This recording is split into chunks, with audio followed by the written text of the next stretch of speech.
kita terus berjuang beramal sampai pada posisi fisik tidak bisa diajak untuk beramal. Ada satu kondisi di mana ini dengkul nggak bisa dipakai untuk ruku. Ada satu kondisi di mana kita hanya bisa berbaring di atas kasur. Semangatnya tetap ada, namun jasadnya nggak bisa dipaksa untuk melakukannya. Dia nggak putus sebab niatnya terus berjalan. Assalamualaikum warahmatullahi wabarakatuh. Alhamdulillahi rabbil alamin. Wassalatu wassalamu ala ashrafil mursalin, nabiyina wa maulana Muhammadin wa ala alihi wa sahbihi ajma'in. Wa ashhadu an la ilaha illallah wahdahu la syarika lah, wa ashhadu anna Muhammadan abduhu wa rasuluh sallallahu alaihi wa ala alihi wa sahbihi wa man tabi'ahum bi ihsanin ila yaumiddin. Allahumma bika asbahna wa bika amsayna wa bika nahya wa bika namut wa ilaikan nusyur. Alhamdulillah, puji syukur kita haturkan kehadirat Allah Azza wa Jal. Dialah zat yang berikan kita kemudahan untuk bisa beribadah di pagi ini, dan kita lanjutkan dengan kajian bersama. Semoga Allah Subhanahu wa taala memberikan limpahan rahmat bagi kita semuanya, sehingga kita meninggalkan majelis ini dalam kondisi dosa-dosa kita diampuni oleh Allah Subhanahu wa taala. Allah ingatkan dalam Al-Qur'an di surat Al-Anfal yang menunjukkan bagaimana kasih sayang yang besar yang diberikan oleh Allah kepada para hambanya. Allah berfirman, wa huwal ladzi yatawaffakum bil-laili wa ya'lamu ma jarahtum bin-nahar thumma yab'atsukum fihi liyuqda ajalum musamma. Dialah zat yang mewafatkan kalian di malam hari. Wa ya'lamu ma jarahtum bin nahar, dan dia mengetahui apa yang akan kalian perbuat di siang hari. Thumma yab'atsukum fihi liyuqda ajalun musamma. Kemudian Allah bangunkan kalian di hari itu, liyuqda ajalum musamma, untuk diputuskan sampai batas waktu tertentu, untuk diwafatkan, dimatikan sampai batas waktu tertentu. Allah Subhanahu wa taala mengingatkan ini berkaitan dengan konteks orang musyrikin. Ketika orang kafir itu tidur, Allah tahu si kafir ini besok pagi ketika dibangunkan kembali Allah, ketika besok pagi dia dibangkitkan kembali oleh Allah dalam posisi dia bangun tidur, dia akan berbuat kekufuran. Allah tahu ketika Allah wafatkan orang ini, ketika Allah tidurkan orang ini di malam hari, orang ini ketika besok pagi bangun, dia akan berbuat kesyirikan. Tapi Allah Subhanahu wa taala tetap membangunkan dia. Allah berikan dia kesempatan untuk hidup. Allah kembalikan arwahnya dan dia bangun. Padahal dia akan berbuat kafir, dia akan berbuat kesyirikan. Liyuqda ajalun musamma, untuk dia habiskan masa hidupnya sampai batas waktu tertentu. Sebagaimana halnya orang kafir, kita juga mengalami kondisi yang sama. Di malam hari kita tidur, dan setiap hamba yang tidur hakikatnya nyawanya ditahan oleh Allah Subhanahu wa taala. Ditahan sesaat. Lalu ketika hamba ini bangun tidur, Allah kembalikan nyawa itu ke jasadnya sehingga dia bisa bangun. Maka Nabi SAW ketika bangun tidur, beliau membaca doa, alhamdulillahilladzi ahyana ba'dama amatana. Segala puji bagi zat yang menghidupkan kami ba'dama amatana, setelah dia mematikan kami, mematikan di waktu tidur. Dan pada saat kita tidur, Allah tahu besok pagi kita akan maksiat, tapi Allah izinkan kita hidup, sehingga dialah zat yang maha kasih sayang kepada hambanya. Pada waktu Allah Subhanahu wa ta'ala menahan arwah kita di waktu kita tidur, Allah bangunkan kembali kita, padahal dia tahu kita ini akan berbuat durhaka kepadanya, kita akan bermaksiat kepadanya. Sampai kapan? Sampai datangnya ajal. Terus demikian yang kita lakukan, sehingga hidup ini penuh dengan maksiat. Malam harinya kita tidur, siang harinya kita maksiat, seperti itu terus sampai akhirnya ajal menjemput kita. Karena itulah jamaah yang dimuliakan Allah Subhanahu wa taala, ini memberikan pelajaran bagi kita agar memperbanyak istighfar kepada Allah di setiap waktu yang kita lakukan, terutama ketika di detik-detik kematian kita, pada saat kita mendekati ajal. Hadirin yang dimuliakan Allah Subhanahu wa taala, tema kajian kita di kesempatan hari ini sebagaimana yang disampaikan oleh panitia, amalan terbaik di ujung usia. Kita semuanya mengharapkan agar kita bisa mendapatkan husnul khatimah. Meskipun perjalanan hidup kita dipenuhi dengan aneka maksiat, namun kita ingin menghadap Allah Subhanahu wa taala dalam kondisi bersih dan bisa mendapatkan husnul khatimah. Dan dalam Islam, hisab itu ada dua. Hisab sebelum kematian dan hisab pasca kematian. Hisab sebelum kematian penentunya ada di bagian akhir. Jika bagian akhir itu baik, maka bagian depan dianggap baik. Sebagaimana disebutkan dalam hadis yang sahih riwayat Bukhari Muslim dari sahabat Sahal bin Sa'ad As-Sa'idi radhiyallahu anhu, Nabi sallallahu alaihi wasallam bersabda, "Wa innamal a'malu bil khawatim." Sesungguhnya amal itu baik buruknya ditentukan oleh ujungnya. Sehingga sebelum kematian, penentu nilai seorang hamba adalah ujungnya. Apabila ujungnya baik, maka seluruh amalnya dianggap baik, dan sebaliknya, ketika ujungnya buruk, maka seluruh amalnya dianggap buruk. Berbeda dengan peraturan hisab pasca kematian. Hisab pasca kematian penentunya ada di depan, ada di awal. Sebagaimana yang disabdakan oleh Nabi sallallahu alaihi wasallam, "Awwalu ma yuhasabu bihil 'abdu min amalihi as-shalah." Amal pertama yang nanti akan dihisab dari hamba besok di hari kiamat adalah salat. Apabila salatnya baik, maka seluruh amal dianggap baik. Sehingga awalan yang baik saat hisab di yaumil akhir menentukan untuk amal-amal setelahnya. Sedangkan ketika hidup, ujung yang baik menentukan amal sebelumnya. Kita berbicara untuk kondisi kita yang sedang hidup. Maka perjuangan kita sebagai hamba Allah yang taat sampai kapan jamaah? Sampai kita mati. Perjuangan kita sebagai hamba Allah yang taat kita lakukan sampai kita mati. Sehingga perjuangan kita adalah bagaimana caranya agar kita bisa mengakhiri hidup ini dalam kondisi sebagai hamba yang saleh.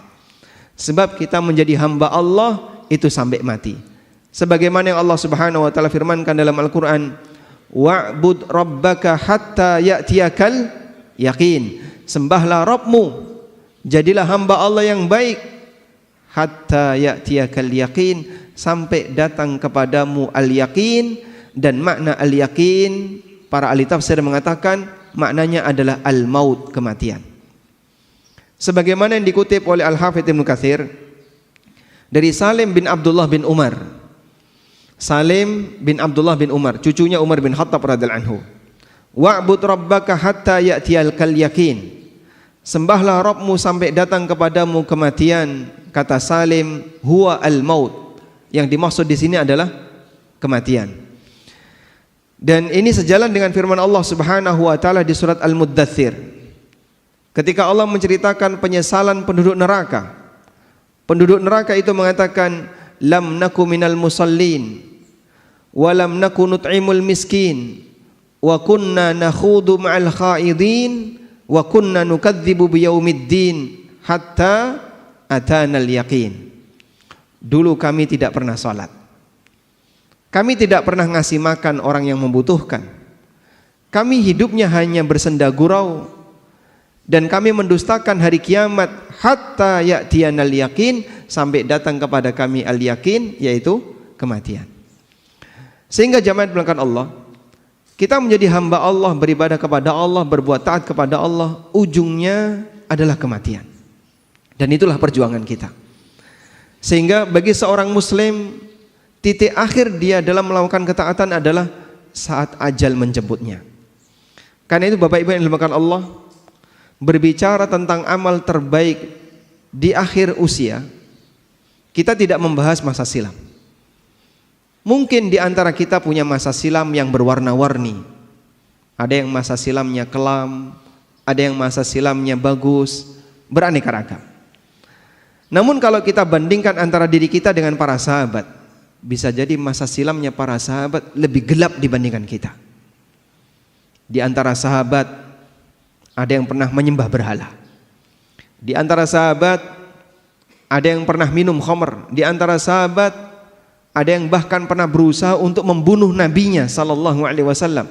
Di antara sahabat ada yang membunuh sahabat yang lain. Seperti Al-Wasi membunuh siapa? Hamzah. Namun kemudian beliau masuk Islam dan kemudian beliau menebus dirinya, berperang di perang Yamamah melawan Musailamah Al-Kadzab, sampai akhirnya terbunuh di perang Yamamah. Sehingga para sahabat Nabi sallallahu alaihi wasallam orang yang masa silamnya sangat gelap, sebagian di antara mereka. Namun ketika cahaya Islam itu datang, mereka menjadi pahlawan-pahlawan bagi kaum muslimin, dan kita punya hutang budi bagi mereka. Sehingga dalam masalah ini kita tidak berbicara masa silam. Masa silam mungkin kita punya aneka masa silam yang berwarna-warni. Kalau berbicara berkaitan dengan amal terbaik, kita berbicara terkait masa saat ini dan bagaimana perjuangan ke depannya. Makanya dalam Islam kita tidak diajarkan untuk tenggelam dengan masa silam, tapi kita diajarkan untuk bersikap optimis berkaitan dengan masa mendatang. Selanjutnya jamaah berkat Allah Subhanahu wa taala. Lalu apa amal terbaik yang bisa kita perjuangkan di sisa usia kita? Terutama bagi mereka yang usianya sudah 60 ke atas atau mungkin 50 ke atas, dan dia sudah mulai membayangkan, nampaknya saya harus persiapan untuk menghadap Allah Subhanahu wa taala. Apa kira-kira amal yang harus kita lakukan? Jamaah di belakang Allah Subhanahu wa taala, berbicara masalah amal di sisa usia, sebenarnya kalau kita perhatikan, semua amal yang diajarkan oleh Nabi sallallahu alaihi wasallam adalah amal yang utama. Semua amalan yang diajarkan oleh syariat kita adalah amalan yang utama. Sebab amal itu diajarkan oleh Rasulullah sallallahu alaihi wasallam melalui wahyu. Dan Allah ketika mengajarkan kepada hambanya, maka Allah akan ajarkan yang terbaik. Hanya saja dari sekian banyak amal itu ada yang namanya prioritas amal. Nah, prioritas amal inilah yang menyesuaikan di saat mana kita harus beramal A, kapan kita harus beramal B, kapan kita harus beramal C. Bagian itu yang akan kita bahas. Sehingga kalau kita berbicara amal apa yang terbaik di usia tua, ya semua amal ibadah. Tapi kalau bicara prioritas apa yang harus kita dahulukan ketika kita sudah berada di usia senja, bagian itu yang akan kita bahas. Karena Nabi SAW di samping beliau mengajarkan amal secara umum, beliau juga mengajarkan prioritas dalam beramal. Sebab tahu prioritas itu bagian dari fikih seorang hamba. Suatu ketika Abdullah bin Abbas sedang menyampaikan kajian, dan waktu itu sedang terjadi ketegangan antara Ali bin Abi Thalib dengan orang Khawarij. Maka beliau berceramah di hadapan masyarakat dalam posisi negara dalam situasi genting. Ibnu Abbas ceramah habis asar sampai nabrak maghrib, dan beliau tidak berhenti. Lanjut beliau ngasih ceramah sampai mendekati waktu isya. Komentar para jamaah, Sholat, waktunya sholat. Tapi Ibnu Abbas tidak berhenti menyampaikan ceramah. Karena negara dalam situasi genting, masyarakat butuh pencerahan yang lebih, sehingga Ibnu Abbas ngasih ceramah panjang. Orang komentar, ayo waktunya sholat, kenapa kau nggak sholat? Kemudian orang itu ditanya oleh Ibnu Abbas, atu'allimuni sunnah? Kau mau mengajariku sunnah? Siapa yang lebih berilmu, kamu ataukah aku? Sehingga kau mau mengajariku sunnah. Dalam situasi ini Ibnu Abbas menggunakan fikih prioritas. Lebih penting memberikan pencerahan bagi masyarakat yang saat itu dalam situasi sedang genting karena negara penuh dengan ketegangan. Ada Ali bin Abi Thalib yang waktu itu jadi khalifah. Di Syam ada Muawiyah yang sedang berkuasa di daerah Syam. Di Nahrawan ada Khawarij yang mau merongrong kekuasaan Ali bin Abi Thalib. Di beberapa tempat yang lain banyak terjadi ketegangan. Maka kaum muslimin harus ditenangkan semaksimal mungkin. Beliau ngasih ceramah yang panjang sampai nabrak waktu salat. Lebih prioritas bagian ini dibandingkan mendahulukan salat karena situasinya menuntut untuk ngasih ceramah panjang. Itu contoh berkaitan dengan fikih prioritas. Hal yang sederhana, membaca Al-Quran itu amal yang mulia. Per huruf dapat nilai pahala berapa? 10. Tapi kalau terdengar adzan, lebih prioritas mana? Menjawab adzan atau lanjut baca Quran? Yang mana, Pak? Kenapa? Karena itu bertepatan dengan waktunya. Sehingga Anda kalau membaca Quran saat adzan berkumandang, Anda kehilangan kesempatan menjawab adzan. Waktunya sudah habis ketika adzan sudah selesai. Maka hentikan sementara bacaan Quran dan Anda dengarkan adzan, jawab itu adzan. Ketika antara adzan dan iqamah, waktunya apa ini? Memperbanyak berdoa. Mana yang lebih afdol antara adzan dan iqamah? Tanya jawab ketika ada kajian ataukah orang berdoa? Syekh bin Baz rahimahullah, ketika beliau sedang menunggu iqamah, beliau duduk bersama dengan jamaah. Ada orang yang mendekat dan mau bertanya. Lalu beliau sampaikan, ini waktunya kita berdoa, bukan tanya jawab. Ada waktunya yang lain untuk tanya jawab. Nah dari sini para ulama menggunakan prioritas. Ini waktunya amal A, lebih afdol amal A yang dikerjakan. Ini waktunya amal B, lebih afdol amal B yang dikerjakan, dan demikian seterusnya. Karena itulah jamaah dimulakan Allah, paham prioritas bagian dari fikihnya seorang hamba. Salah satu di antara tanda fikihnya seseorang adalah dia tahu dan bisa menempatkan amal ini ada di tempat A, amal ini ada di tempat B, dan seterusnya. Sehingga ketika kita membahas tentang amalan di usia senja, itu berkaitan dengan prioritas apa yang harus kita dahulukan ketika kita sudah berada di usia senja. Tayyib, bukan berarti bahwasanya kita meninggalkan amal yang lain, tapi di sini berbicara tentang masalah sekali lagi adalah prioritas pemilihan amal yang terbaik pada saat kita berada di usia senja. Nah, jamaah diberikan Allah Subhanahu wa taala, ada beberapa amalan terbaik yang bisa kita prioritaskan ketika kita sudah berada di usia senja. Yang pertama,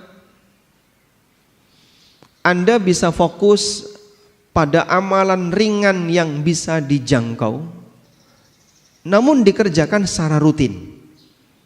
Amalan ringan yang bisa dijangkau tapi dikerjakan secara rutin. Kenapa harus dikerjakan secara rutin?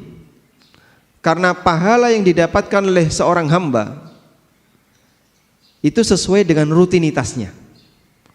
Pahala yang didapatkan oleh seorang hamba menyesuaikan dengan rutinitasnya. Nabi SAW pernah bersabda, "Idza maridal abdu aw safara kutiba lahu ma kana muqiman sahiha."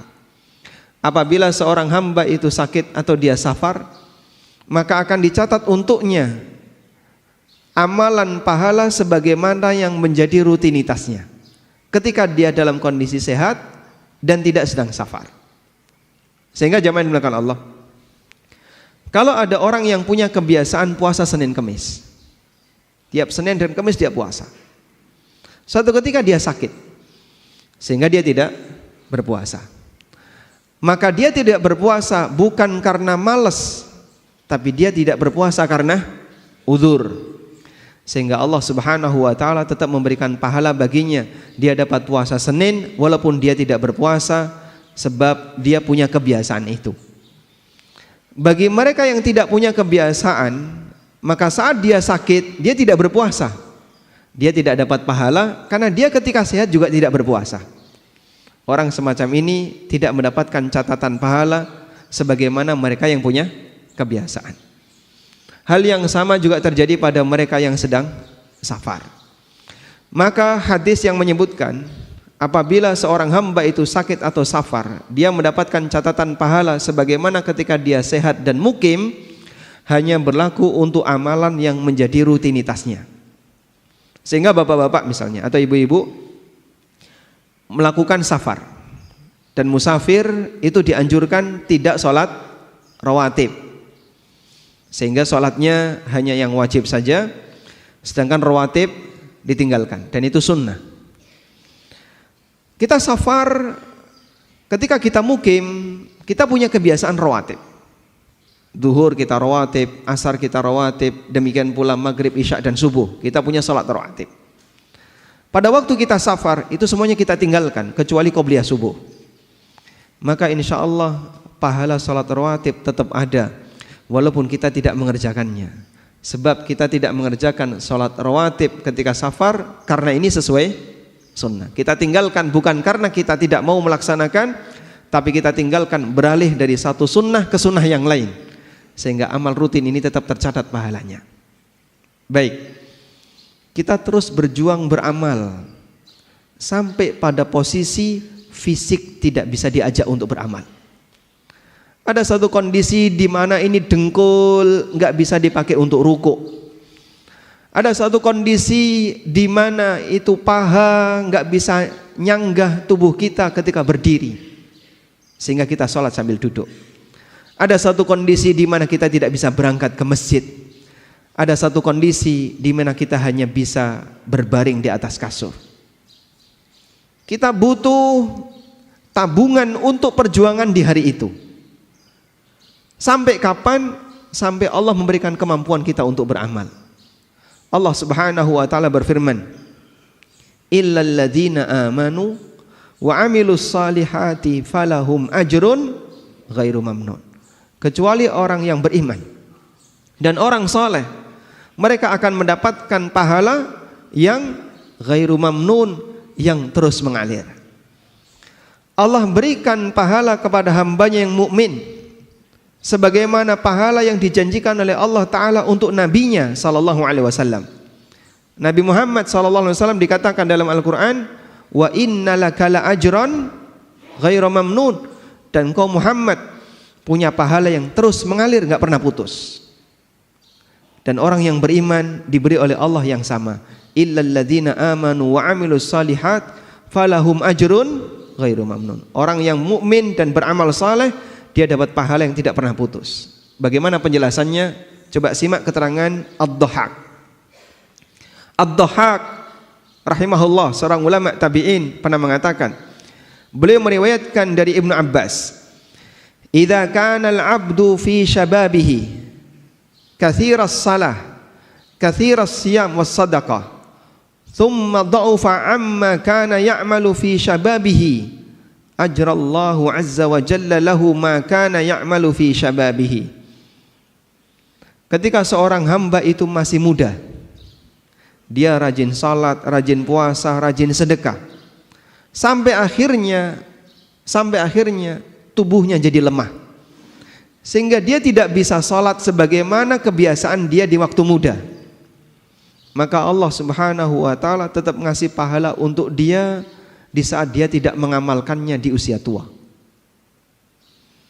Sehingga sekali lagi jamaah, mungkin saat ini kita bisa datang hadir 5 waktu ke masjid, bolak-balik, selesai sholat kita pulang, nanti ada panggilan kita datang lagi, pulang lagi, ada panggilan kita datang lagi. Sampai batas waktu tertentu kita nggak bisa menghadiri panggilan itu.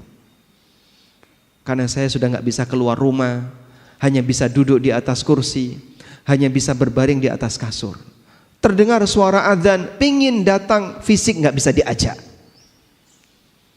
Terdengar panggilan untuk sholat, tapi badan nggak bisa berdirikan, hanya bisa duduk. Maka sesuai dengan kebiasaan kita pada waktu kita masih kuat melakukannya, pahala itu terus mengalir. Itulah orang beriman dan beramal saleh, falahum ajrun ghairu mamnun. Mereka tetap mendapatkan pahala yang terus mengalir. Maka ketaatan dan ibadah ringan, mini habit, kebiasaan ringan tapi isinya ketaatan, yang kita lakukan jemaah, itu adalah tabungan di hari tua. Sehingga kalau ada orang yang bilang olahraga itu adalah tabungan kesehatan di hari tua, maka ibadah-ibadah yang ringan itu adalah tabungan di saat kita sudah tidak bisa lagi mengerjakannya. Bapak Ibu punya kebiasaan sholat rawatib, puasa sunnah, qiyamul lail, atau ibadah-ibadah yang lain. Ini semuanya ada batasnya. Karena fisik hamba bisa jadi lebih pendek umurnya dibandingkan usia dia hidup. Sehingga orangnya masih hidup tapi fisiknya nggak bisa diajak. Semangatnya tetap ada, namun jasadnya nggak bisa dipaksa untuk melakukannya. Dia nggak putus sebab niatnya terus berjalan. Orang seperti inilah pahalanya tidak akan pernah putus. Walhamdulillah, itu anugerah yang diberikan oleh Allah kepada hambanya yang beriman. Allah Subhanahu wa ta'ala tidak pernah menyia-nyiakan kebaikannya. Tabungan yang dia perjuangkan di masa mudanya tetap mengalirkan pahala sampai pun dia tidak bisa mengerjakannya. Qala Ibnu Abbas radhiyallahu anhuma, Ibnu Abbas mengatakan, wa humul ladzina adrakahumul kibar la yu'akhadzuna bima amiluhu fi kibarihim. Ayat ini berkaitan dengan orang yang sudah mencapai usia tua. Dia tidak dihukum oleh Allah gara-gara dia tidak melakukan amalan disebabkan karena usia tuanya. Sebaliknya dia dapat pahala terus mengalir sesuai dengan kebiasaan dia di masa muda. Oleh karena itu jamaah, mumpung jasad ini masih bisa diajak untuk melakukan aneka amal yang beragam, maka kita isi masing-masing. Dalam masalah sedekah ada isinya. Dalam masalah sholat Anda punya kebiasaan sholat tertentu. Dalam masalah puasa ada amal sunnah tertentu. Diisi di semua cabang-cabang amal. Ringan tapi rutin. Insya Allah itulah yang nantinya akan menjadi sumber aliran-aliran pahala bagi kita di saat kita sudah tidak bisa lagi melakukannya. Karena itu jamaah dimuliakan Allah Subhanahu wa taala, Nabi SAW ketika beliau beramal, yang beliau lakukan apa Pak? Beliau lakukan secara rutin. Sebagaimana yang beliau katakan, wa inna ahabbal a'mali ilallah adwamuha wa in qalla. Sesungguhnya amal yang paling dicintai oleh Allah adalah amal yang paling rutin meskipun sedikit. Jangan berat-berat Pak, yang ringan. Yang kira-kira bisa dirutinkan sampai batas jasad nggak bisa diajak lagi untuk melakukannya. Pak, kalau saya mau Daud gimana? Sekiranya Bapak terlalu keberatan dengan Daud, turunkan Senin Kemis. Saya masih kuat lebih dari itu. Baik, mungkin tambahkan 3 hari setiap bulan ketika Ayyamul Bid, sehingga Anda Senin Kemis plus Ayyamul Bid. Terlalu berat, sebaiknya tidak dilakukan. Diceritakan oleh Aisyah radhiyallahu anha, pernah satu ketika ada seorang wanita yang bernama Haula bintu Thuwaid datang ke rumahnya Aisyah. Dan waktu itu ada Rasulullah sallallahu alaihi wasallam. Lalu Aisyah menceritakan kepada Nabi sallallahu alaihi wasallam, "Hadhi Haula bintu Thuwaid, za'amu annaha la tanamul laila." Ini adalah Haula bintu Thuwaid. Banyak orang mengatakan wanita ini enggak pernah tidur di malam hari, isinya tahajud. Faqala Rasulullah sallallahu alaihi wasallam, kemudian Nabi sallallahu alaihi wasallam keheranan, lalu beliau mengatakan, "La tanamul lail?" Enggak pernah tidur di waktu malam? Kemudian beliau kasih arahan, khudhu minal a'mali ma tutiqun fa innallaha la yamallu hatta tamallu. Ambil amal yang mampu untuk kalian rutinkan, karena Allah enggak pernah bosan sampai kalian bosan dalam beramal. Allah enggak pernah bosan untuk ngasih pahala kepada kalian sampai kalian bosan dalam beramal. Maksudnya gimana? Putus amalnya gara-gara dia kecapean.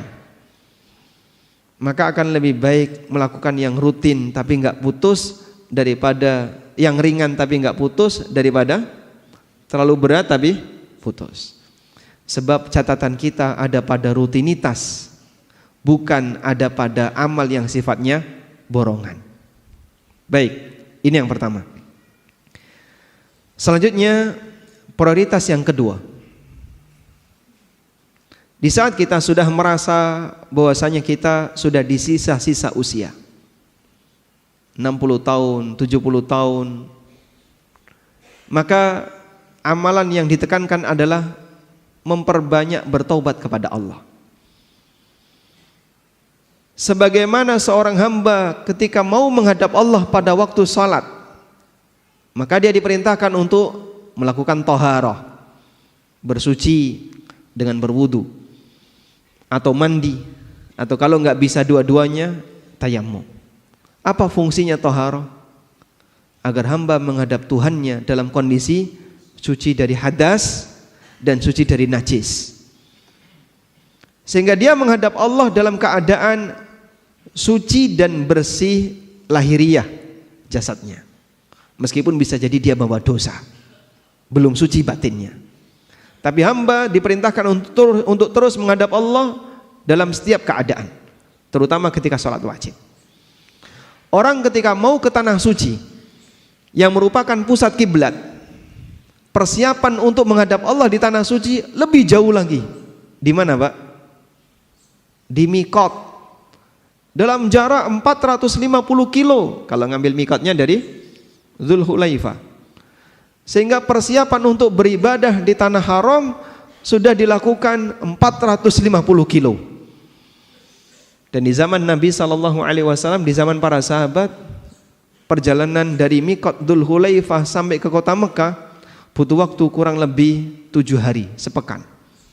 Dalam kondisi memakai pakaian ihram, tidak boleh pakai wewangian, tidak boleh menggunakan pakaian berjahit yang membentuk lekuk badan, tidak boleh ini, tidak boleh ini, ada banyak sekali larangan. Dan mereka bersabar untuk itu. Zaman sekarang orang naik bis 5 jam, itu saja sudah merasa kelamaan. Milih naik kereta 2 jam, dan itu persiapannya jauh. Sehingga zaman dibelakang Allah, untuk menghadap Allah kita butuh mensucikan diri. Orang mati menghadap siapa? Allah Azza wa Jalla. Ya ayyuhal insanu innaka kadihun ila rabbika kadhan famulaqi. Wahai manusia, sesungguhnya kalian itu sungguh mengalami kelelahan ila rabbika, menuju Rabbmu, famulaqi, sampai kalian ketemu Allah. Sehingga semua hamba ketika mati dia akan bertemu dengan Allah, dia menghadap Allah Subhanahu wa taala. Maka sebelum menghadap Allah, jika waktu masih hidup, kita diperintahkan untuk mensucikan jasad dari hadas dan najis. Maka pada saat kita menjelang mati, kita sucikan dengan banyak bertobat, kita bersihkan batin kita dari dosa. Inilah rahasia kenapa Allah Subhanahu wa taala memerintahkan nabinya sallallahu alaihi wasallam untuk memperbanyak bertasbih dan istighfar serta bertaubat setelah Fathu Mekah, dengan diturunkannya surat An-Nasr. Surat An-Nasr surat apa, Mas? Surat An-Nasr. Alam Nasrah. Ya. Wan Nasr idza jaa nasrullahi wal fath. Itu surat Al-Asr ya, wal Asr. Surat An-Nasr. Idza jaa nasrullahi wal fath. Wa ra'aitan nasa yadkhuluna fi dinillahi afwaja. Apabila telah datang nasrullah, pertolongan Allah, wal fath, dan Fathu Makkah. Wa ra'aitan nasa yadkhuluna fi dinillahi afwaja. Dan kau lihat manusia, masyarakat, mereka masuk ke dalam agama Allah afwajan, secara berbondong-bondong. Ada sebagian imam yang keliru dalam membaca surat An-Nasr. Mereka baca kayak gini. Wa ra'aitan nasa yadkhuluna fi dinillahi afwaja afwajan fasabbih bihamdi rabbika wastaghfir. Berhenti di afwaja betul, tapi ibtida ngulang di afwaja keliru. Karena kalau diulang afwajan fasabbih bihamdi rabbika wastaghfir, secara berbondong-bondong sucikanlah nama Rabbmu dan beristighfarlah, jadinya zikir jama'i. Ya. Bertasbihlah dan beristighfarlah secara berbondong-bondong, kan jadinya zikir jama'i. Padahal afwajan itu kata keterangan untuk masuk Islam. Wa ra'aitan nasa yadkhuluna fi dinillahi afwaja. Afwaja keterangan untuk orang yang masuk Islam, bukan fasabbihnya. Keterangan fasabbih gak ada hubungannya dengan afwaja. Wa ra'aitan nasa yadkhuluna fi dinillahi afwaja. Dan kau lihat masyarakat mereka masuk ke dalam agama Allah secara berbondong-bondong. Dan itu terjadi pada tahun 9 Hijriah, di mana Nabi SAW kedatangan banyak tamu, sehingga Madinah banjir tamu. Dari mana Pak? Dari berbagai suku di sekitar Jazirah Arab. Satu suku datang, ya Rasulullah, saya kepala suku A, saya dan seluruh anggota suku saya masuk Islam. Datang suku B, suku C dan seterusnya. Sehingga mereka masuk Islam per suku, diwakili oleh utusan-utusannya. Itulah yang disebut dengan mereka masuk Islam afwajan, secara berbondong-bondong. Kemudian Allah Subhanahu wa taala perintahkan kepada nabinya, fasabbih bihamdi rabbika wastaghfir. Maka sucikanlah nama Rabbmu dan beristighfarlah. Dan itu diwujudkan oleh Nabi SAW dengan beliau membaca ketika rukuk dan sujud, Subhanakallahumma rabbana wa bihamdika Allahumma gfirli. Subhanakallahumma rabbana, maha suci engkau ya Allah, wahai Rabb kami, wa bihamdika, dengan segala pujimu, Allahumma gfirli, ampunilah aku. Beliau banyak beristighfar dalam rukuk dan sujud beliau. Kata Aisyah radhiyallahu anha, kana an-nabiy sallallahu alaihi wasallam yukthiru hadzal du'a yata'awwalul Qur'an. Nabi sallallahu alaihi wasallam membaca doa ini banyak-banyak ketika di akhir hayatnya, karena mengamalkan perintah dari Al-Qur'an, yaitu di surat An-Nasr bagian akhir. Ada apa dengan surat An-Nasr bagian akhir? Ibnu Abbas radhiyallahu anhuma pernah ditanya oleh Umar bin Khattab radhiyallahu anhu, ya Ibnu Abbas, akadzalika ma taqul, bagaimana tafsir kamu untuk surat An-Nasr?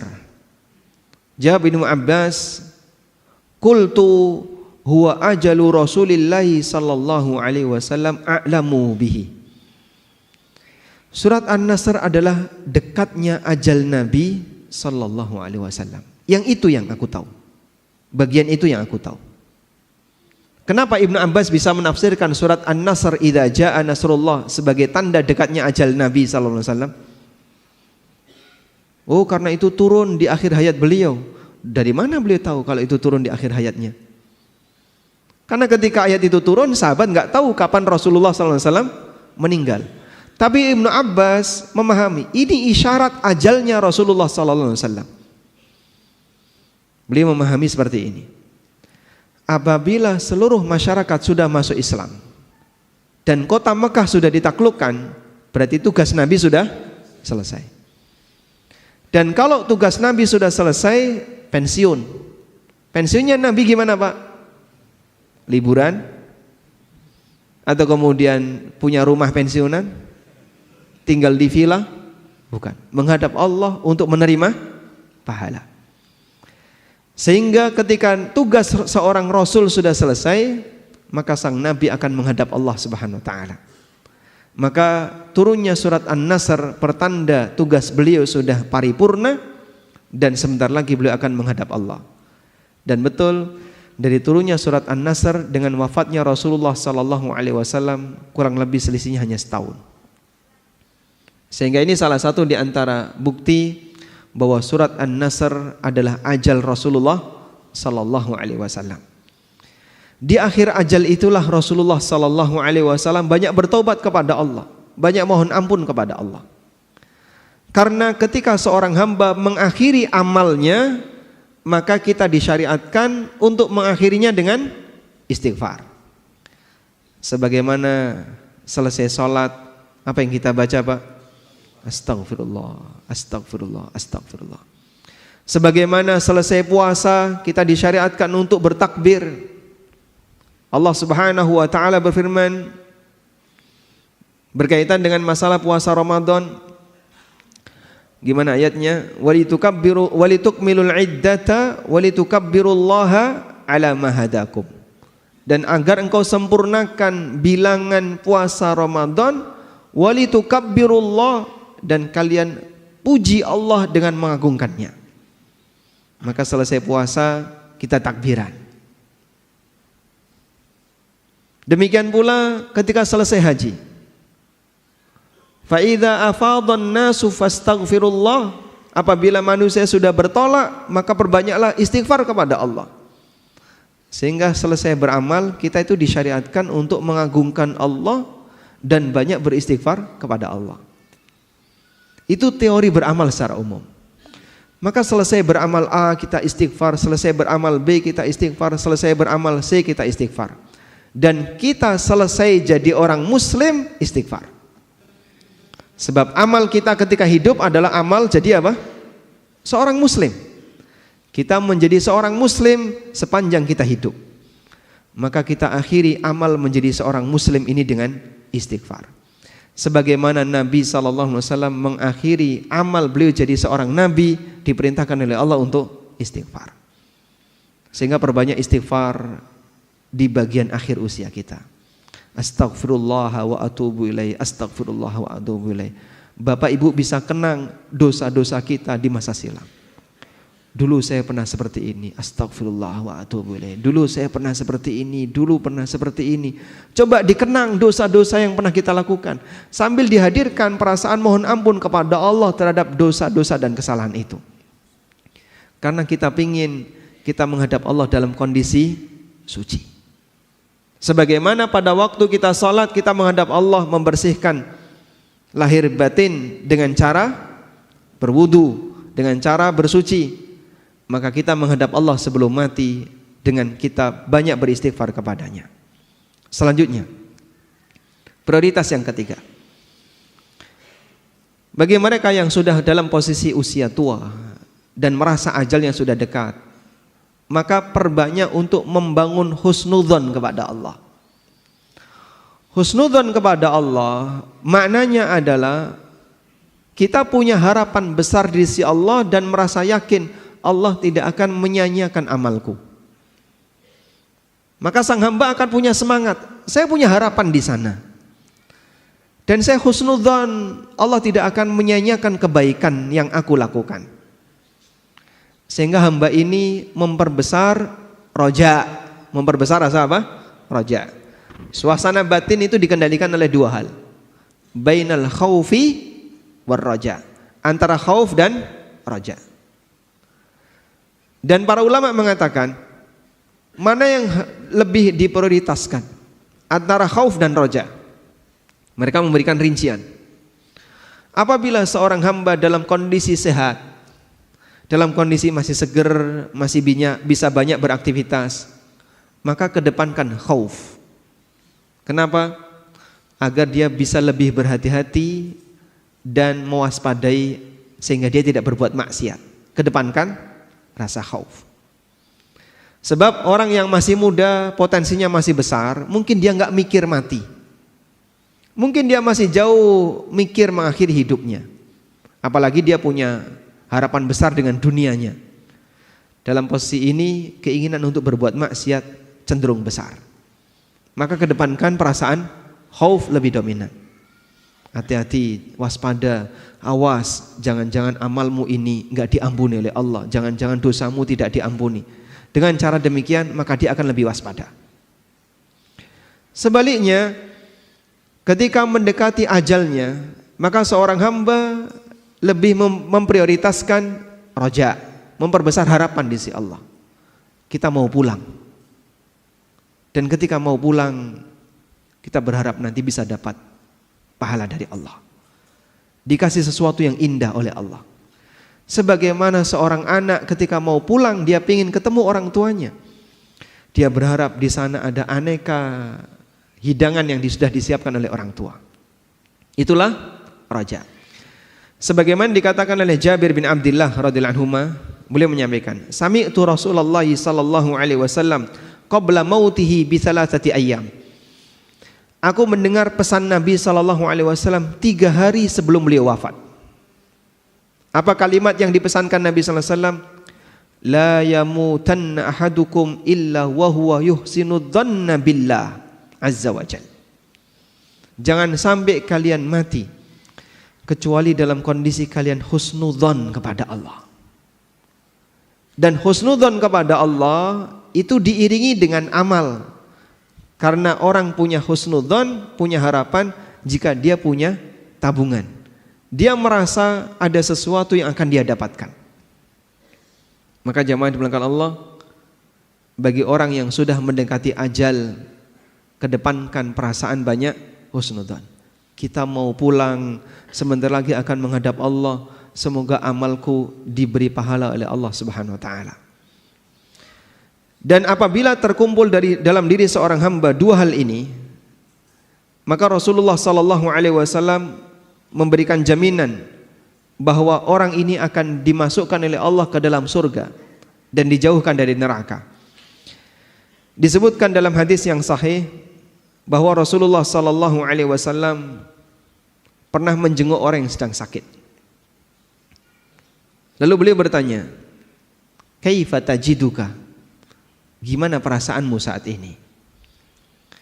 Qala, si sakit ini kemudian mengatakan, "Wallahi ya Rasulullah. Ya Rasulullah, demi Allah, inni arjullah wa inni akhafu dzunubi." Ya Rasulullah, aku memperbesar harapan di sisi Allah. Aku berharap agar Allah mengampuniku.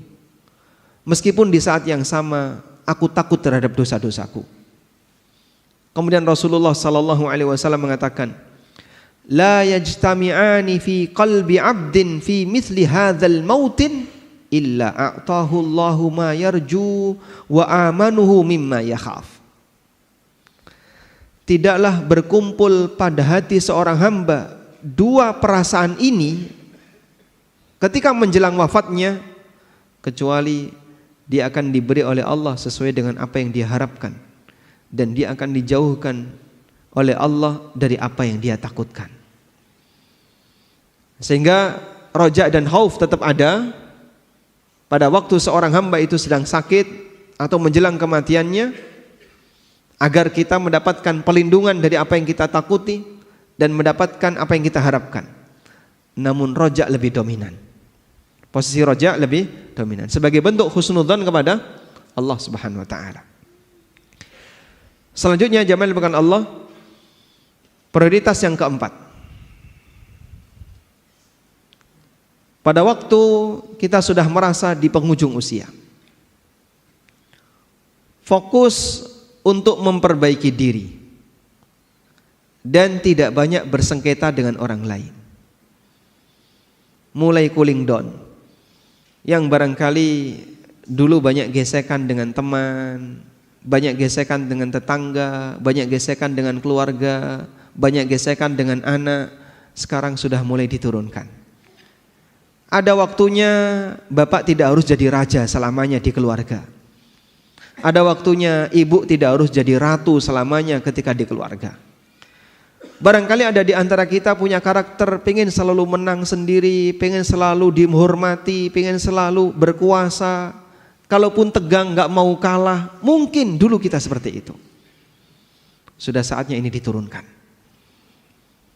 Karena kita mau menghadap Allah, mau berpulang, jangan sampai ada hak orang lain yang belum selesai dan masih meninggalkan sakit hati, sehingga itu bisa menjadi sumber musibah di hari kiamat.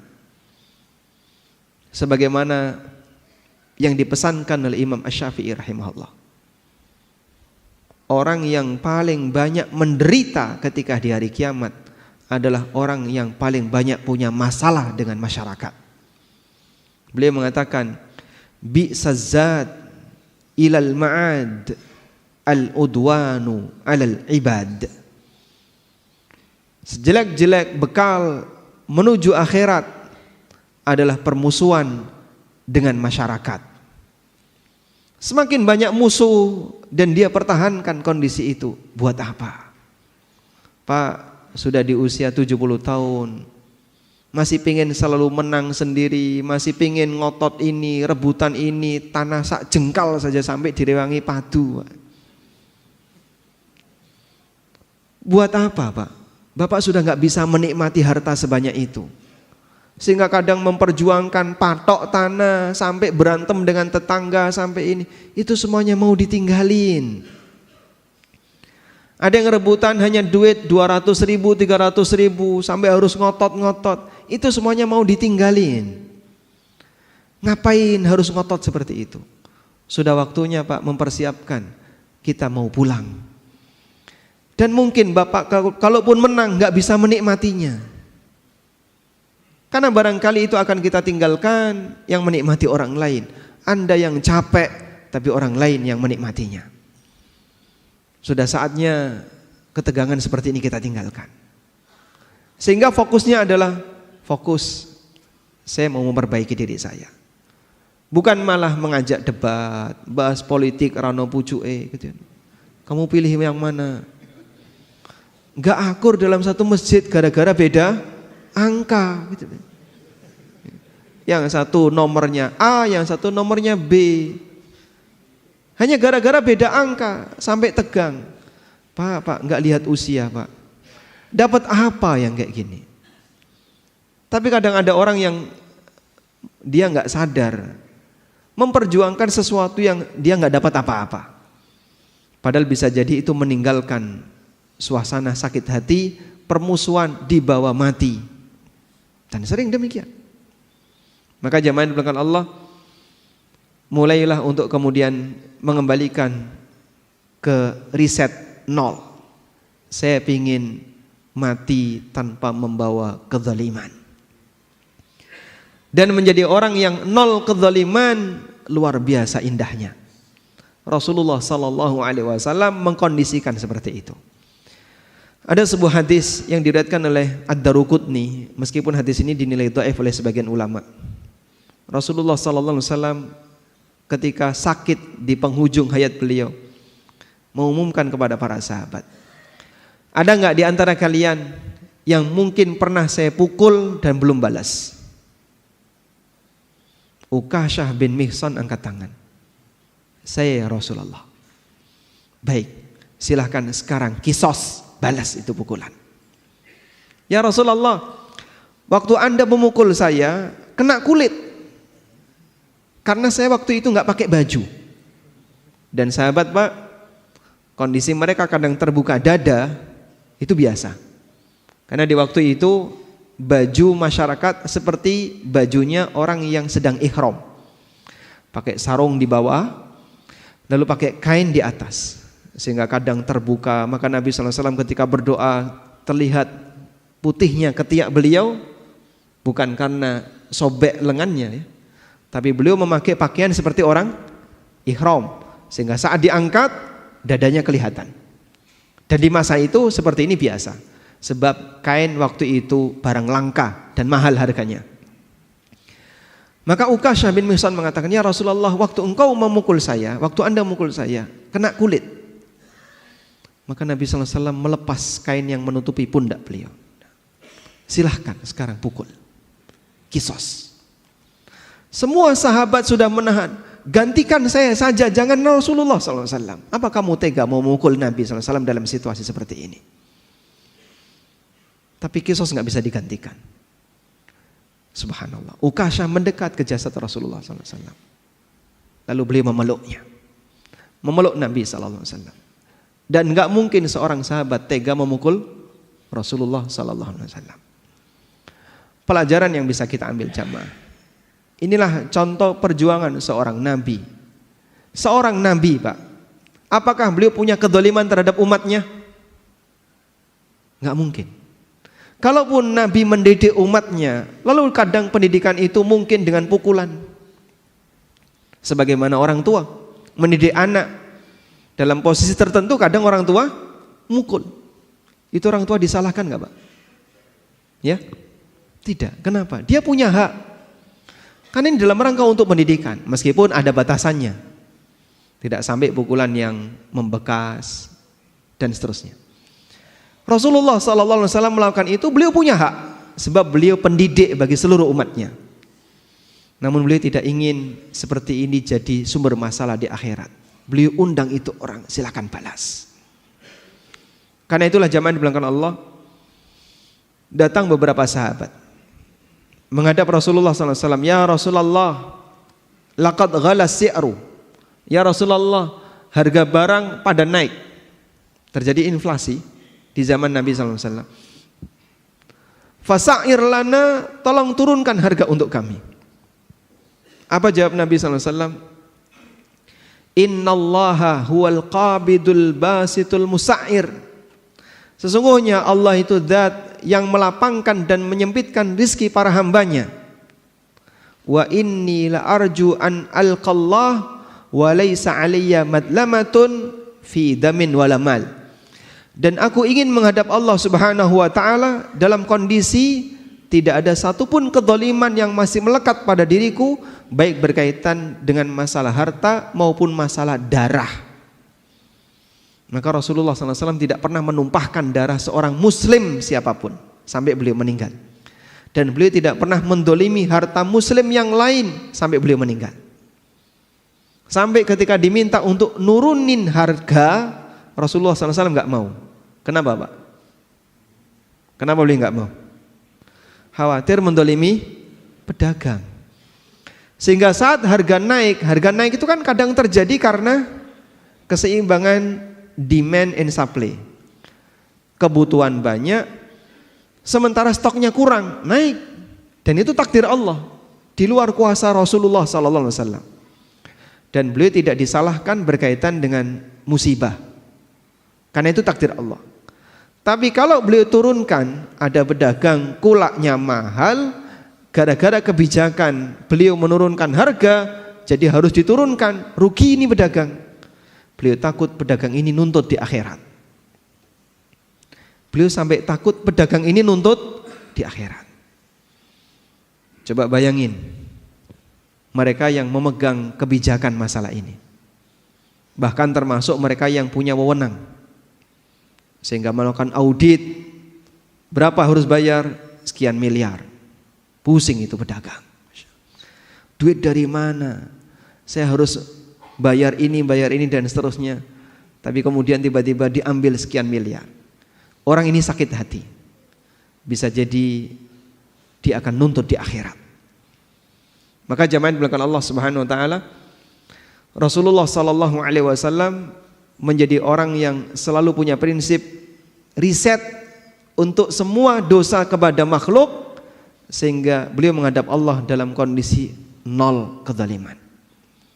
Mulai banyak untuk bersikap tasamuh, memberikan toleran, ngasih maaf dan minta maaf di bagian penghujung hayat. Karena kita tidak ingin kita membawa dosa dengan makhluk pada saat kita menghadap Allah Subhanahu wa taala, yang nanti itu menjadi sumber qisas di yaumil akhir, mengurangi pahala yang pernah kita perjuangkan. Sehingga barangkali di antara Bapak Ibu yang punya kebiasaan grenengi orang, gunjing, ghibah, mulai saatnya untuk diselesaikan. Wallahu a'lam. Pun juga Bapak. Baik. Nah, baik, demikian yang bisa kita sampaikan sebagai pengantar. Semoga bermanfaat. Di sisa waktu insyaallah kita gunakan untuk tanya jawab. Wassallallahu ala nabiyyina Muhammadin wa ala alihi wa sahbihi wasallam. Rekan-rekan yang ingin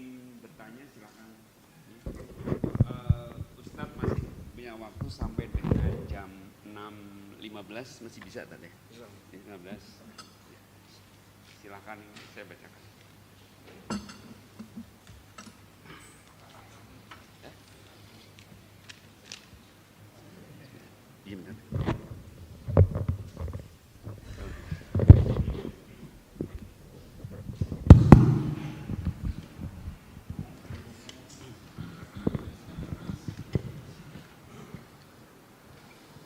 Assalamualaikum warahmatullahi wabarakatuh.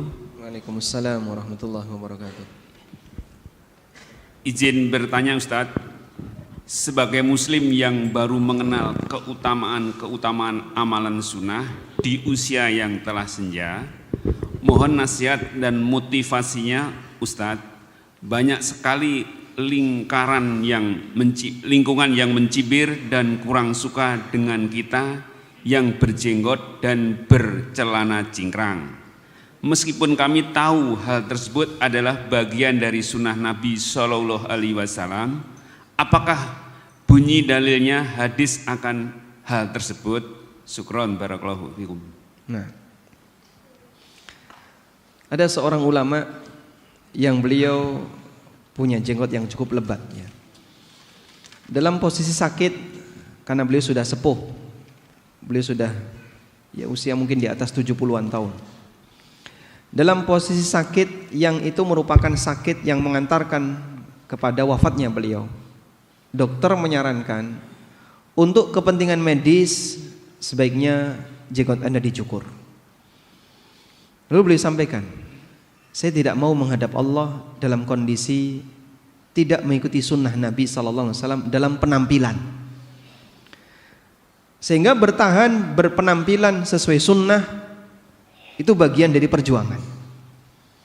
Maka beliau meskipun sudah diminta oleh pihak dokter, ini dalam rangka untuk kepentingan medis, bagaimana kalau jenggotnya dicukur? Beliau milih tidak, saya nggak mau, bertahan seperti ini saja. Kalaupun saya mati dalam posisi tetap bertahan di atas sunnah. Kalaupun saya hidup kembali dan Allah kasih kesembuhan, itu semuanya datang dari Allah Subhanahu Wa Taala. Baik. Karena Nabi SAW menyebutkan dalam banyak hadis yang sahih, khaliful yahud wa'aful liha. Jangan tiru Yahudi, biarkan jenggot. Jadi beliau minta biarkan jenggot. Biarkan itu artinya udah nggak usah diganggu, biarin aja. Baik. Ada perintah khusus sebagai penjelasan perintah umum. Maka melaksanakan perintah umum bentuknya adalah dengan melakukan yang khusus. Contohnya kayak gini. Orang tua ngasih perintah kepada anaknya. Wahai si A, anaknya namanya si A ya. A, nanti kalau ada tamu, muliakan tamu, kasih makan. Ada berapa perintah ini? 2. Perintah umum. Apa perintah umumnya? Muliakan tamu. Apa perintah khusus? Ngasih makan. Maka disebut sebagai telah memenuhi perintah umum orang tua, yaitu memuliakan tamu, jika anak ini melakukan perintah khusus. Datang tamu, dikasih suguhan, dikasih handuk suruh mandi, dikasih minum, tapi nggak dikasih makan. Udah? Tamunya pulang, anak lapor kepada bapak, Pak, tadi ada tamu, tak kasih minum, tak kasih suguhan, ya, tapi nggak tak kasih makan. Suguhannya minuman ya. Tak kasih minuman, tapi nggak tak kasih makan. Tak suruh mandi, suruh istirahat. Apakah berarti anak sudah melaksanakan perintah orang tua? Belum. Kenapa belum? Karena perintah khususnya belum dikerjakan. Maka jika Nabi SAW meminta khaliful yahud, jangan tiru Yahudi, wa'ful liha, biarkan jenggot, maka melaksanakan perintah umum, yaitu agar kita tidak niru Yahudi, bentuknya adalah dengan melaksanakan perintah yang kedua. Paham di sini? Baik. Karena bagian dari prinsip syariat, ketika syariat ini datang, syariat ini mengajarkan beda dengan Yahudi dan Nasrani. Sebab dua umat ini datang lebih awal dan mereka punya penyimpangan, maka Nabi SAW datang meluruskan aneka penyimpangan itu agar tidak terjadi pada umatnya. Aneka penyimpangan-penyimpangan itu disebutkan dalam Al-Quran dan hadis-hadis beliau. Sebagian diantaranya adalah masalah penampilan. Oleh karena itu Anda bisa bersabar ya. Barangkali tetangga atau teman karena mereka belum tahu ilmunya ngasih komentar demikian, ini barangkali adalah ujian, dan insya Allah itu lebih ringan dibandingkan ujian yang dialami di masa silam oleh para nabi, sehingga Anda bersabar, semoga nanti mereka juga dapat hidayah. Nah. Assalamualaikum Ustaz. Waalaikumsalam warahmatullahi taala. Izin bertanya Ustaz. Sebagian kajian sunnah terkadang juga menabrak waktu Isya. Kajian berhenti sejenak untuk adzan Isya, kemudian kajian dilanjutkan, salat Isya diakhirkan. Terkait fikih prioritas ibadah yang Ustadz sampaikan, mana yang lebih utama? Selesaikan kajian baru lanjut salat Isya atau salat Isya dulu baru lanjut kajian? Jazakumullah khairan Ustaz. Baik. Mungkin barangkali pertanyaannya saya alihkan. Mana yang lebih sesuai sunnah? Adzan, kemudian kajian, qomatnya diakhirkan. Mungkin masih setengah jam atau bahkan 1 jam. Masuk Isya jam 7, qomatnya jam 8. Karena ada kajian. Ataukah adzannya ditunda sehingga nanti mepet dengan iqamat pada waktu pelaksanaan sholat Isya jam 8. Atau adzan tepat waktu lalu iqamat terus sholat. Mana yang lebih sesuai sunnah? Ya. Baik. Jika kita menginginkan agar kajian ini selesai terlebih dahulu, materi rampung sehingga jamaah bisa mendapatkan materi secara utuh, tidak putus, maka kajian silahkan lanjut. Dan yang lebih sesuai sunnah, adzan itu mepet dengan iqamah. Sebab dulu Nabi SAW pada waktu beliau di Tabuk, Tabuk itu di mana? Di Arab ya. Di utara Madinah. Jarak di masa silam perjalanan 1 bulan. Beliau ketika di Tabuk itu beliau singgah di beberapa tempat, singgah sekian hari, pindah lagi, sekian hari, pindah lagi, sekian hari. Dalam situasi musim yang sangat panas, mereka berteduh di bawah tenda. Saat Bilal mau keluar untuk adzan duhur, tepat waktu, pas masuk awal waktu duhur, ditahan oleh Nabi SAW, jangan adzan. Akhirnya Bilal kembali masuk. Mau keluar lagi, ditahan lagi. Hatta tafi'at tulul, sampai kerikil itu keluar bayangan. Kerikil keluar bayangan itu berarti matahari sudah cukup ke barat. Karena kalau benda tinggi bayangannya gampang kelihatan, tapi kalau benda kecil itu bayangannya lebih susah kelihatan. Kerikil, benda kecil ya, kerikil keluar bayangan, berarti matahari sudah sangat ke barat. Baru Nabi SAW mengizinkan Bilal, sekarang silakan adzan. Akhirnya Bilal adzan, lalu iqamah salat duhur. Sehingga beliau mengakhirkan salat duhur dan adzannya diakhirkan. Baik. Karena itu Al-Hafidz Ibnu Hajar rahimahullah ketika menjelaskan hadis ini, beliau menyampaikan, sunnah berkaitan dengan orang yang mau mengakhirkan salat, maka adzannya juga diakhirkan. Sehingga kalau salatnya tengah malam, salat Isya di sini mau tengah malam, berjamaah, boleh nggak Pak? Boleh. Maka nanti adzannya bagian akhir, bukan ditaruh di depan. Wallahu a'lam. Nah sekarang bagian kajiannya, lebih baik mana? Kajian selesai atau salat Isya dulu? Ini mempertimbangkan mana yang lebih maslahat. Kalau lebih maslahat, Isya dulu. Misal, Pak, jamaah di sini heterogen, nggak semuanya orang paham sunnah. Sehingga kalau kajian lanjut, salat Isya ditunda. Mungkin ada yang mau safar, ada yang datang belum makan malam ya. Karena dia makan malamnya setelah sholat Isya, sehingga dia datang berharap iqamat sholat Isya bisa pulang. Begitu dia datang kok masih ada kajian, nunggu dulu. Wah saya buru-buru, saya pengen ini pengen itu. Maka mungkin dengan pertimbangan ini sebaiknya langsung sholat. Atau yang kedua, enggak, di sini sudah terkondisi. Yang hadir di sini memang sudah siap untuk belajar. Dan mereka lebih senang satu paket ilmu disampaikan, selesai baru sholat. Maka mungkin sholat isya'nya bisa ditunda dan diselesaikan kajiannya. Dan seperti ini kembali kepada kebijakan takmir. Wallahu a'lam. Ustadz, mohon bertanya mengenai pembagian waris sesuai syariat. Seorang laki-laki bujangan tidak mempunyai istri dan anak, meninggal dunia, meninggalkan satu saudara laki-laki dan perempuan sekandung, seayah dan seibu. Dua, saudara laki-laki dan perempuan seayah dan lain ibu. Tiga, bibi atau adik dari ayah, bagaimana pembagian warisannya? Baik, dari 3 jalur jenis atau 3 jalur ahli waris tadi ya, saudara kandung, saudara seayah, dan bibi dari ayah. Pertama saya sebutkan dulu, bibi dari ayah ini namanya dzawil arham. Dzawil arham itu bukan ahli waris. Keluarga jauh yang dia tidak dapat warisan namanya dzawil arham, dan dzawil arham bukan ahli waris. Sehingga dzawil arham enggak dapat warisan sama sekali. Yang kedua,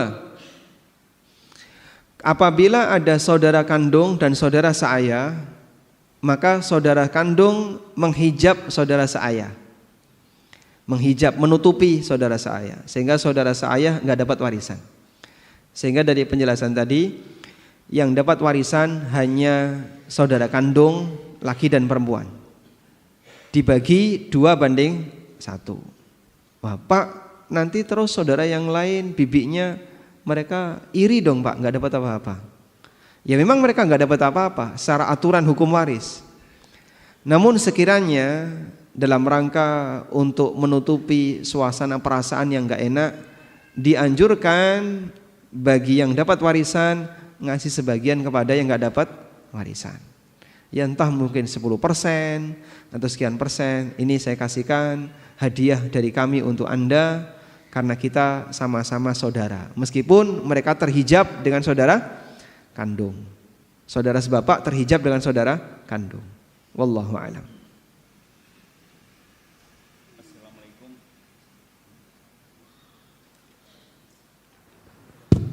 Assalamualaikum Ustaz. Waalaikumsalam warahmatullahi.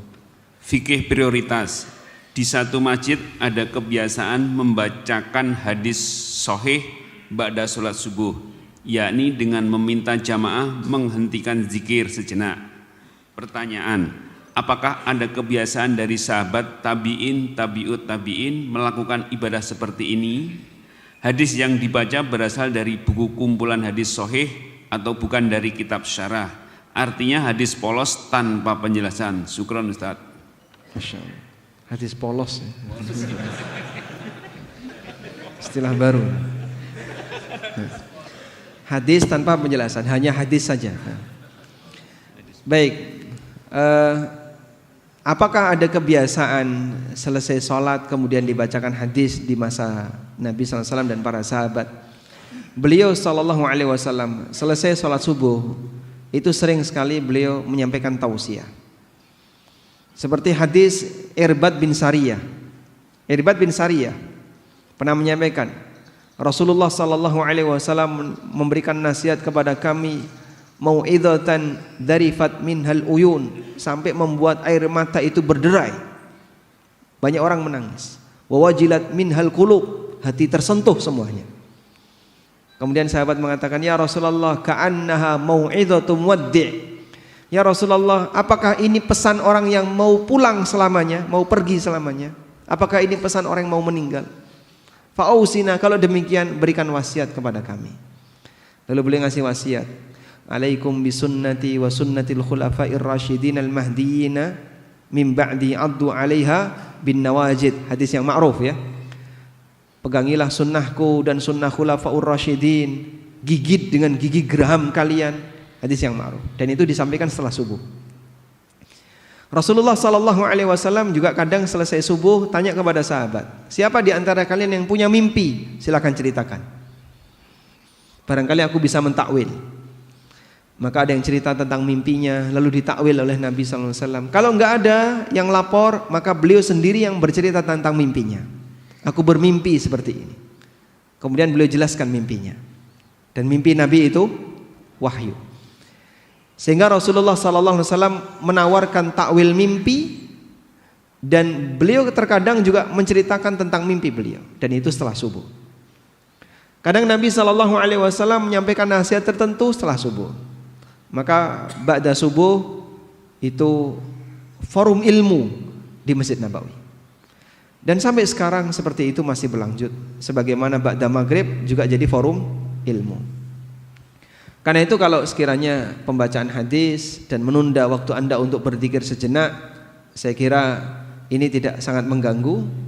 Karena baca hadis tanpa syarah hanya sebentar. Sehingga kalau bicara prioritas, insya Allah baca hadis Anda bisa dengarkan dengan seksama dan perhatikan ini sabda Nabi SAW. Atha bin Abi Rabah pernah datang seorang anak SMP, kemudian bilang kepada Atha, wahai Imam Atha, saya mau membacakan hadis kepada Anda. Kemudian beliau duduk dengan rapi, nunduk didengerin, silahkan dibacakan. Selesai anak ini membacakan hadis, pergi dia. Lalu Atha mengatakan, laqad sami'tu hadzal hadis qabla ayyulada hadzal sabi. Aku sudah mendengar hadis ini sebelum anak ini dilahirkan. Tapi beliau tetap mendengarkan dengan seksama karena ini sabda Rasulullah sallallahu alaihi wasallam. Abdi dalam, Pak, orang keraton, kalau ada sabda keraton diam dia, nunduk mendengarkan. Sebagai bentuk penghormatan, padahal itu yang dibacakan surat dari sultan kepada seluruh abdi dalam misalnya. Itu mereka nunduk memperhatikan. Enggak berani bicara, enggak berani ngobrol, enggak berani dolanan HP. Kita mendengarkan ayat Al-Qur'an kadang main HP. Padahal itu firman Allah. Kita mendengarkan sabda Nabi sallallahu alaihi wasallam kadang gak digatekno. Padahal itu sabda Rasulullah sallallahu alaihi wasallam. Sebagaimana kita menghormati orang tua ketika ngasih nasihat, ya. Orang tua lagi bicara, kita gimana, Pak? Ya? Mendengarkan dengan seksama sebagai bentuk penghormatan kepada beliau. Maka sebagai bentuk penghormatan kepada Nabi sallallahu alaihi wasallam, ketika sabda beliau dibacakan, Anda hentikan aktivitas, dengerin, Pak. Walaupun bisa jadi hadis itu Anda sudah hafal. Dalam rangka menghormati yang bersabda Rasulullah sallallahu alaihi wasallam. Nah. Bismillah, assalamualaikum Ustaz. Waalaikumsalam warahmatullahi. Ahwan izin bertanya. Ada yang mengganggu pikiran seseorang, pikiran sekarang ana, tentang segala kesusahan-kesusahan hidup yang dialami. Kesusahan dalam urusan pekerjaan dan segala usaha yang lain. Sementara seorang itu sudah merasa melakukan amal-amal saleh dan berdoa. Apakah segala doa-doa itu tidak ada manfaatnya? Jazakallahu khair. Nah, memang ujian harta itu bentuknya ada dua, Pak. Ujian kekayaan dan ujian kemiskinan. Dan bisa jadi yang kedua lebih berat dibandingkan yang pertama. Makanya kadang ketika jamaah itu ditanya, Anda lebih siap yang mana? Jadi kaya bersyukur atau miskin yang sabar? Ijma, nggak usah dijawab, Pak, ya. Saya sudah tahu jawabannya. Ijma, Anda pasti pilih kaya bersyukur. Karena kita nggak kebayang, saya belum siap untuk jadi miskin. Jadi miskin rasanya berat sekali. Jadi orang yang penuh dengan musibah ekonomi itu rasanya berat. Sehingga Anda merasa nggak sanggup untuk bersabar. Meskipun dua-duanya ujian, baik kaya maupun miskin dua-duanya ujian. Tapi bagi para sahabat, mereka itu punya kecenderungan kadang lebih milih sabar daripada syukur. Seperti yang terjadi pada Abu Dzar radhiyallahu anhu. Beliau pernah mengatakan, atau dalam keterangan yang lain Abu Darda, beliau pernah mengatakan, Abu Darda mengatakan, al-maradu ahabbu ilayya minas sihhah wal faqru ahabbu ilayya minal ghina. Sakit lebih saya sukai daripada sehat. Jadi tiap hari sakit, nek gak watuk pilek, ditemek watuk misalnya. Tiap hari sakit lebih saya sukai daripada saya sehat. Miskin lebih saya sukai daripada kaya. Kenapa? Karena beliau punya kondisi, saya itu merasa dekat dengan Allah saat dapat musibah. Dan itu merasa lebih nikmat bagiku dibandingkan ketika saya dapat nikmat berupa harta. Jadi suasana kenikmatan itu adalah kedekatan dia dengan Allah. Dengan musibah ini, dengan miskin ini saya bisa nangis. Dengan musibah ini saya bisa berdoa. Dengan musibah ini rasanya saya dekat dengan Allah.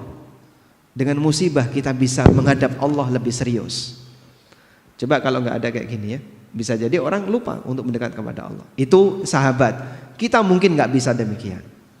Namun kalau misalnya Anda menghendaki, Pak, saya berharap agar ekonomi ini nggak jadi ujian bagi saya, agar kondisi ekonomi ini nggak jadi ujian bagi saya. Mungkin ini nggak bisa, karena masalah ujian itu Allah yang milih dan Allah yang menentukan, bukan kita.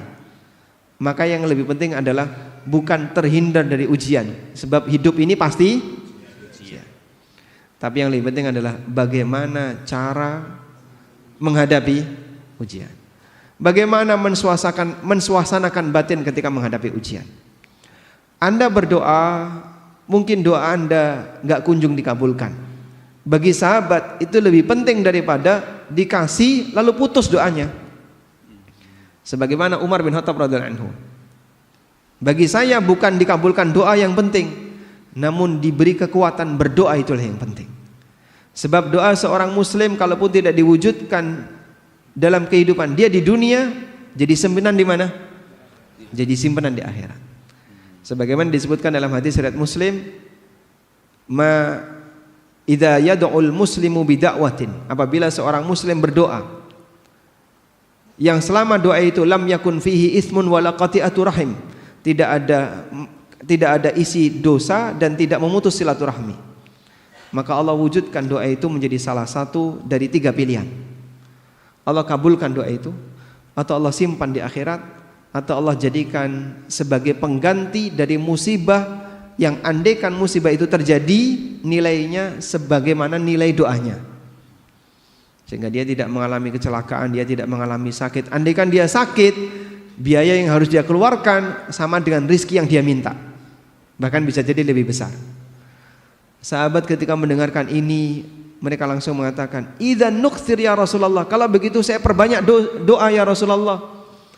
Kata Nabi SAW, Allahu aktsar. Allah lebih kaya dibandingkan apa yang kalian minta. Maka ada orang yang berdoa lalu dikabulkan, selesai doanya. Ada orang yang berdoa tapi gak dikabul-kabulkan, berhenti gak doanya? Ada yang berhenti, ada yang tidak. Nah yang tidak berhenti inilah yang baik. Sehingga ketika dia sering ngetuk pintu, hampir saja akan dibukakan. Wallahu a'lam. Terakhir untuk ini nanti Bapak yang mau langsung nanti di sini ya. Satu ya. Oh ya. Sudah. Saat usia tua kita harus cooling down. Gimana kita menyikapi anak yang susah mau sholat atau ngaji atau berhijab syar'i? Kadang-kadang saya harus debat selalu. Bagaimana Ustaz? Nah. Baik. Ini berkaitan dengan perjuangan kita untuk melindungi diri kita dan anak kita dari neraka. Bagian ini Anda pertahankan, sehingga tidak ada toleransi. Perjuangan Nabi Nuh untuk menyelamatkan anaknya sampai kapan? Sampai anaknya mati. Demikian pula perjuangan Nabi Muhammad SAW mengingatkan keluarganya sampai beliau wafat. Sehingga beliau berpesan, la taj'alu qabri 'idan, jangan kau jadikan kuburanku sebagai tempat perayaan. Jangan jadikan kuburanku sebagai masjid. Itu di detik-detik terakhir. Nabi Ibrahim alaihissalam mewasiatkan anaknya untuk jadi muslim ketika beliau mendekati wafat. Wa wassa biha Ibrahimu banihi wa Yaqubu ya baniya innallaha astafa lakumuddin fala tamutunna illa wa antum muslimun. Dan ini diwasiatkan oleh Ibrahim kepada anak-anaknya, demikian pula kepada Yakub. Allah juga berfirman, am kuntum syuhada'a idh hadara Yaqubal mautu idh qala li banihi ma ta'buduna min ba'di. Apakah kamu hadir ketika kematian mendatangi Yakub, lalu dia mengatakan kepada anak-anaknya, siapa yang kau sembah setelah aku meninggal? Qalu na'budu ilahaka wa ilaha abaika Ibrahim wa Ismail wa Ishaq. Mereka mengatakan kami akan menyembah Tuhanmu dan Tuhan bapak-bapakmu, yaitu Ibrahim, Ismail dan Ishak. Ilahan wahidah. Baik, dari sinilah kita bisa memahami bahwa tugas orang tua mendidik anak sampai kapan, Pak? Sampai dipisahkan dengan kematian. Dan dalam hal mendidik anak terkadang memang butuh debat. Kalau memang anaknya itu ngeyel, dan orang tua punya hak di situ. Tapi ini bukan perdebatan yang tercela sebagaimana yang tadi kita singgung. Yang kita singgung itu perdebatan masalah yang mungkin dia nggak punya kepentingan. Usia 70 tahun, pokoknya saya harus jadi ketua takmir. Kalau enggak gimana? Enggak mau. Ya. Pokoknya harus yang paling depan, ketua yayasan, ketua ini. Apa yang mau diperjuangkan? Regenerasi, Pak? Jangan. Ya. Pokoknya yang tua jangan digeser. Tunggu sampai mereka mati semua. Ada kayak gitu, Pak? Mungkin ada sebagian orang. Dia memperjuangkan apa? Yo, saya pengen punya posisi, pengen dimuliakan, pengen punya status sosial. Di tempat kerja dia sudah dilengsarkan, kan pensiun ya. Di kantor sudah nggak punya posisi, nggak jadi ketua RT di lingkungannya. Satu-satunya sasaran tinggal masjid. Maka kalau di kantor sudah nggak dapat jabatan, di perumahan nggak dapat ketua dan nggak punya jabatan, masjid yang diincar. Perjuangkan jadi ketua takmir. Masya Allah. Pak, sudah waktunya istirahat. Barangkali mikir-mikir bagian itu sudah Bapak tinggalkan. Fokus untuk ibadah yang sifatnya pribadi. Bapak akan lebih ringan, nggak punya beban berkaitan dengan perasaan kalau kita nggak jadi pimpinan. Serahkan kepada yang masih muda, selanjutnya fokus untuk ibadah yang sifatnya pribadi. Tapi kalau urusan pendidikan, pertahankan. Jangan sampai kendor dalam masalah ini, karena kita punya tanggung jawab untuk mengasuh anak, untuk mendidik anak sampai dipisahkan dengan kematian. Wallahu alam. Demikian, semoga bermanfaat. Wassallallahu ala nabiyyina Muhammadin wa ala alihi wa sahbihi wa sallam wa akhiru da'wana alhamdulillahi rabbil alamin. Subhanakallahumma wa bihamdika asyhadu an la ilaha illa anta astaghfiruka wa atubu ilaik. Wassalamu alaikum warahmatullahi wabarakatuh.